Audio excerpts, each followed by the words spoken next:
What's up everyone, welcome back to Workshop Rebuild. If you're new to my channel, this is where I take apart, clean, and reassemble machines to make them fully functional again. If you like the content you're seeing, please leave a like down below, comment if you have any questions, and subscribe to my channel for the newest videos.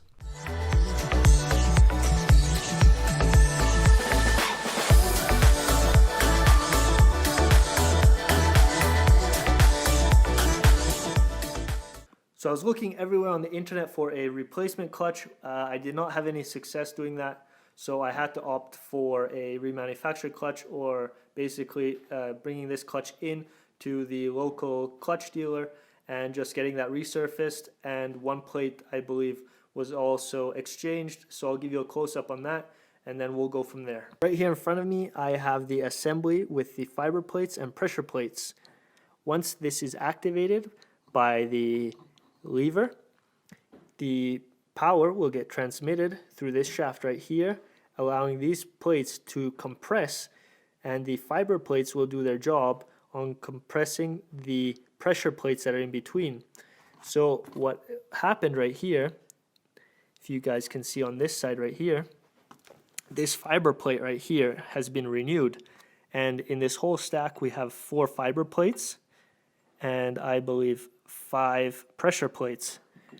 These fiber plates were worn down where they had to be replaced. I did not find any replacements online, so I gave them to the local brake and clutch dealer, and they resurfaced them in-house, and they made them 3 millimeters thick, which they originally were, and I believe when I sent them in, they were just about I believe it was 1 point something millimeter, so less than half of what they originally are. And as you guys can see, it's surfaced on both sides of the plate, and now this clutch right here is ready to get installed, and I will take you guys on a little assembly for this clutch right here so everything functions properly.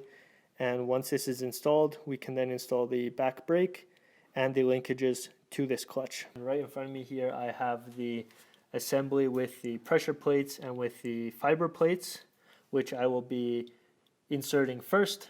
On this main shaft right here I applied some grease, and as well right here inside this spline right here I applied some grease as well, so when I push it gently in, it'll slide nicely.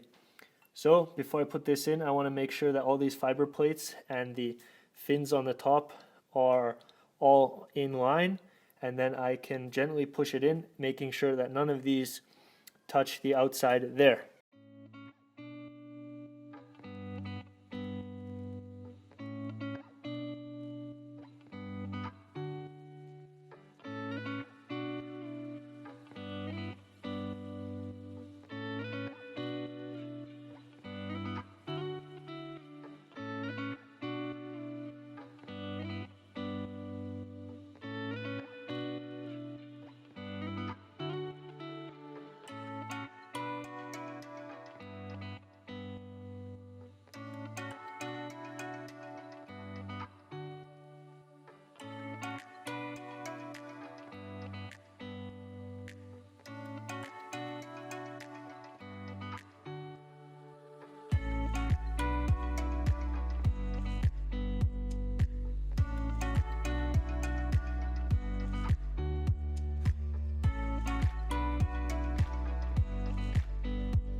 Okay, and just like that, all the fiber plates and pressure plates went in smooth without any damage.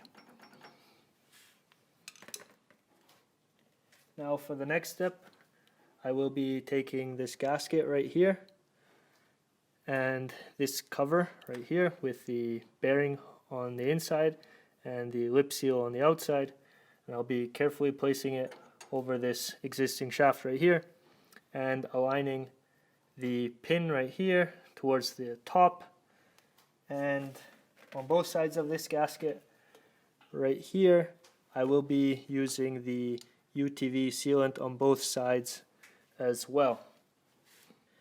Before I put the cover on, I'm gonna have to add this little shim washer right here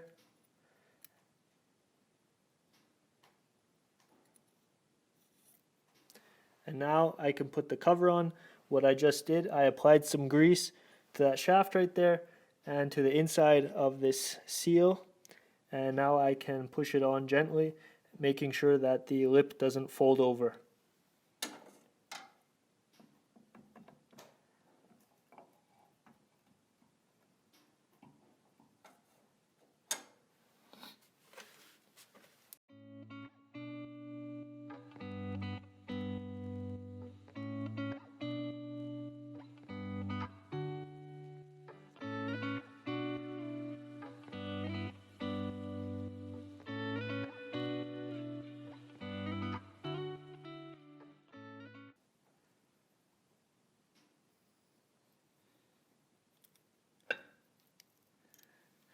And just like that, you guys saw how it just popped in with a little bit of help from a flathead screwdriver. It went in place, and now I can tighten it down with these two nuts right here.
And just like that, so now right here, as you guys can see, there is a castle nut, and the shaft that came out before had a hole through it, and right in here in this shaft, it's actually a hollow shaft.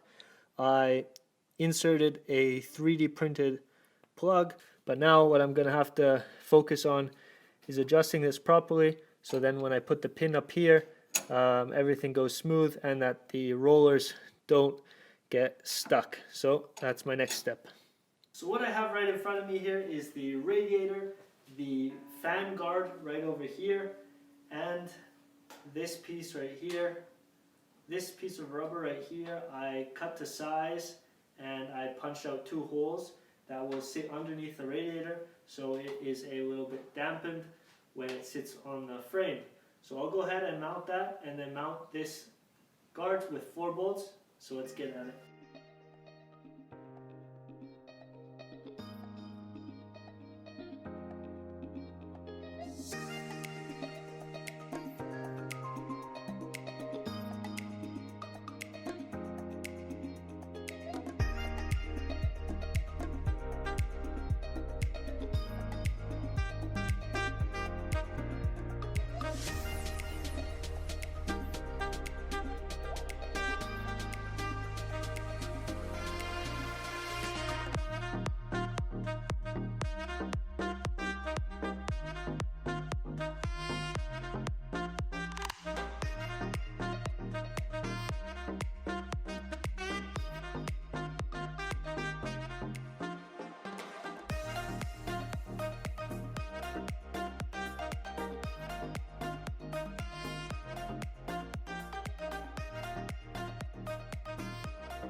The radiator is on now, Now I'll attach the 4 bolts for the fan guard.